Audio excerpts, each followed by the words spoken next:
A few years ago, after I published a reliability trial video, somebody came up with a really good comment on YouTube and said, what actually is a reliability trial? And that is actually a very good question, to which there's no definitive answer really. Anyway, this is the Cycle Club Sudbury Reliability Trial, which is a very long established event. I think it's been going for about 45 years now. It was my very first ever proper cycling event back in 1982, and against my better judgment, here is a photograph of me in Halstead High Street that year. I'd been dropped by this point. I don't normally wear shorts anymore. I have learnt that lesson, and if I did wear shorts, they wouldn't be little denim ones, and I probably wouldn't ever wear that hat either.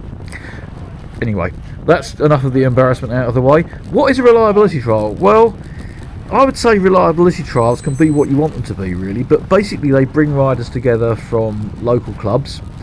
Some are looking to do a training ride, a fast sort of pacey training ride, and the group that they're in will be a different mix to the one they're used to, and it's good from that point of view. You can test yourself out against riders you wouldn't normally ride against. Some people will just be looking for a sociable ride round. Some people will just be aiming to do the distance, so maybe it's more distance than they'd normally do, so it can really be whatever you want. This one, you can see the course in the map on the right, and that point at which everything meets up, the sort of three-way join, is Lavenham, and that's where we are at the moment. Obviously we're just coming into Lavenham here. I'm just wimping out a bit on the corners there, and just being a bit cautious about the parked vehicles and any possible opening doors. It's sort of the focal point for this particular course is Lavenham, I would say, and obviously it's a pleasant place to go through, and it's not normally too busy. This particular day for me was quite a hectic day really, because I had the reliability trial in the morning, and then I had an event that I'll come to in a bit in the afternoon, so I was on on a bit of a schedule really here, to be quite honest with you. But as you can see, we had a nice little group, and it was actually very uncharacteristic for this event, because quite often the faster groups, and there are different pace groups, you'll have seen this earlier on going past other riders, and that's one of the slower groups that set off earlier. As I say, people are aiming to ride at the pace that's comfortable for them. But this one had been quite steady all the way through here. It was really quite controlled. It was a bit of a headwind along this stretch, which sort of helps because it deters people from going too bonkers. And then this is coming up through Bilderston, a little draggy bit through Bilderston Main Street, and we were all really enjoying the nice social sedate pace at this point.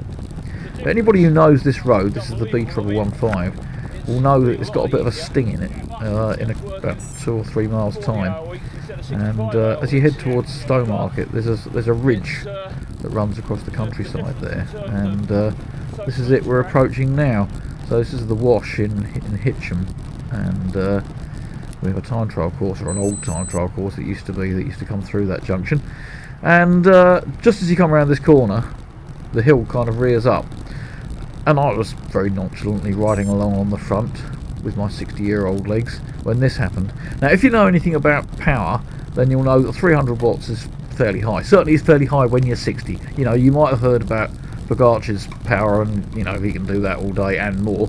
I can't. I'm 60. You can see going up here now, I'm now up to over 400 watts, and that for me, that's kind of nearly 7 watts per kilo that I'm doing there, because I'm only about 62 kilos, and that's a bit overweight actually. So this is quite a lot of watts per kilo for me, and so frankly by this point I'm really just hanging on to wheels. I'm just gritting my teeth, hanging on in there, and hoping they don't keep it going for too much longer.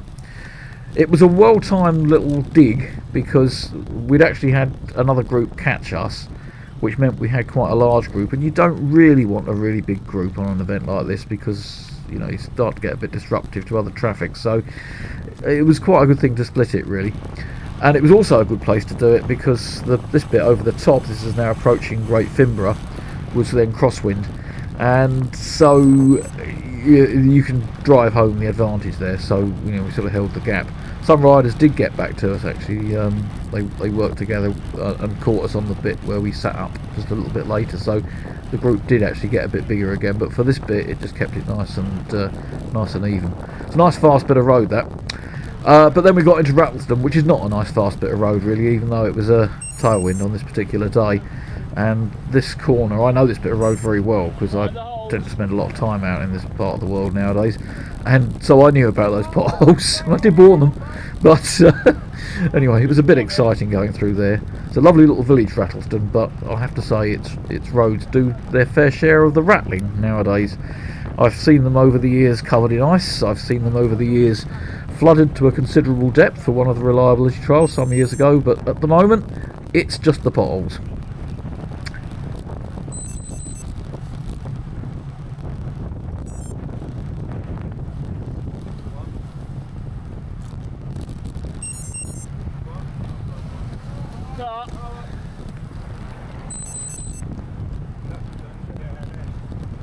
And then we move on to Cockfield, and by this time I'm already starting to think about my event in the afternoon and the bit of food I'd like to get and the wash and brush up that I'm definitely going to need to get. But at this point I realised that the tyre that I thought had been flattening for a while was flattened, and it was bouncing along on the rim at this point, so I actually had to stop. I was quite lucky because it was a very slow puncture. It was a little bit of flint, and I was able to get away with putting air in it and not actually fixing it, which made life a lot easier. It meant I only lost about 3 minutes, so it wasn't too bad, but I didn't manage to catch many of the rest before the end. I did catch a couple of riders who'd been dropped on the run-in, and I was just behind another little group, but I couldn't catch the main group. There was no way that was going to happen, not at my age, certainly. And so that was basically it now for me, for this ride, for at least as far as the group ride was concerned. And so I've got a bit of extra exercise with the pumping, but hey ho. So here we go, grinding to a halt.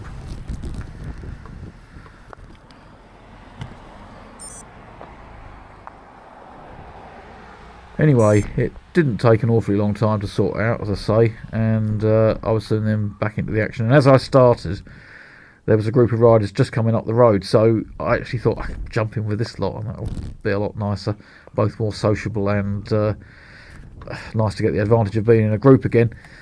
But unfortunately they were riding at a fairly sedate pace. As I say, people are doing what they want to do, and so no sooner had I caught them than I realised that I was actually not really going to be that comfortable at their pace, so I just went straight past them. So I didn't have a group anyway, I was completely by myself.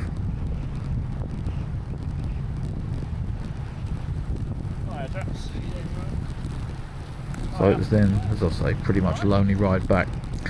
The event in the afternoon was actually the Eastern Counties Cycling Association Awards presentations, and I rode the National 12-Hour Time Trial Championship. It's a nutty thing to do, last season. And I won the Over 60s National Award, the 60-65 National Award, and I also won the Eastern Counties Championship overall. I didn't even know that it was the qualifier for that, to be perfectly honest with you, but got contacted a little while after and said, oh, you've won it. So I was collecting my trophy, and it's a pretty amazing trophy for the ride that I did, which was not that amazing, to be perfectly honest with you. And the trophy itself has an impressive list of winners, some riders I have a huge amount of respect for, but unfortunately again it's a sign of the times that nowadays it's available to be won by somebody like me. But anyway, it's nice to have it in my fireplace, and that kind of rounds off my 2024 season and also opened my 2025 season.